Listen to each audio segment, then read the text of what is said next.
Welcome to the Deep Dive. We sift through the noise to bring you the insights that matter. And today, well, we're looking at something pretty extraordinary in global politics, a really direct public demand from the U.S. president about a sitting Israeli leader.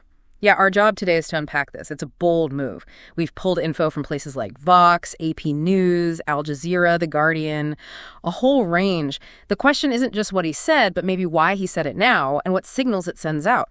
So let's get into the specifics. What exactly was announced? Well, what jumps out immediately is just how direct it was. I mean, really blunt. The U.S. president urged Israel very publicly to, and I quote, cancel Netanyahu's corruption trial. He didn't stop there. He called it a witch hunt. A witch hunt, okay. Yeah, and our sources all point to this. Yeah. It wasn't some back-channel whisper. He apparently also threatened to step in, to protect him. Threatened to intervene. That's what the reports say. Yeah. It came out first on True Social, his usual channel, and then, boom, it was all over U.S. news broadcasts live. Okay, that is incredibly blunt, especially the witch hunt part and the threat. You know, historically, the U.S. talks about respecting judicial independence, right? Exactly. So how unusual is this for a president to just openly demand another country drop a corruption trial? Oh, it's profoundly unusual. Yeah. That's really the heart of it.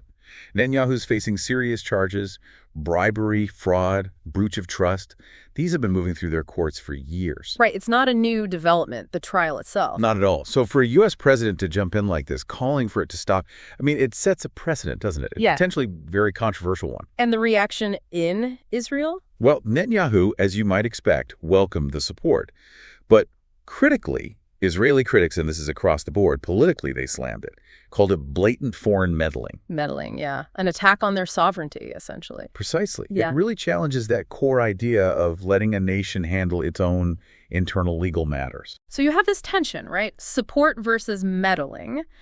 How does a public statement like that actually play out in, day-to-day diplomacy? Does it change things on the ground? It definitely complicates things. It's not happening in a vacuum, that's for sure. Yeah. Think about the context. Our sources mention, for example, continued heavy Israeli bombing in Gaza.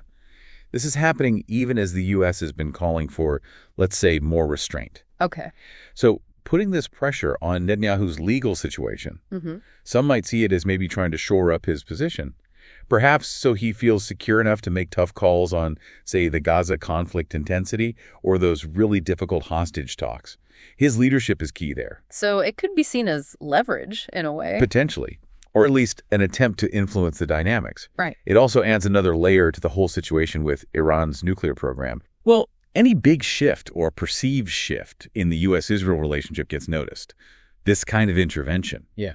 It could make other regional players rethink their strategies, maybe embolden some, maybe make others more cautious. There's even some perhaps optimistic diplomatic thinking that maybe this could paradoxically nudge things towards broader talks, like with Iran or securing those Gaza deals, if it gives certain leaders the political cover they need for unpopular steps. Well, that's quite a complex web of potential consequences. It is. But I think the really big takeaway here, the thing that stands out, is just how unusual this move is, this demand to halt the trial.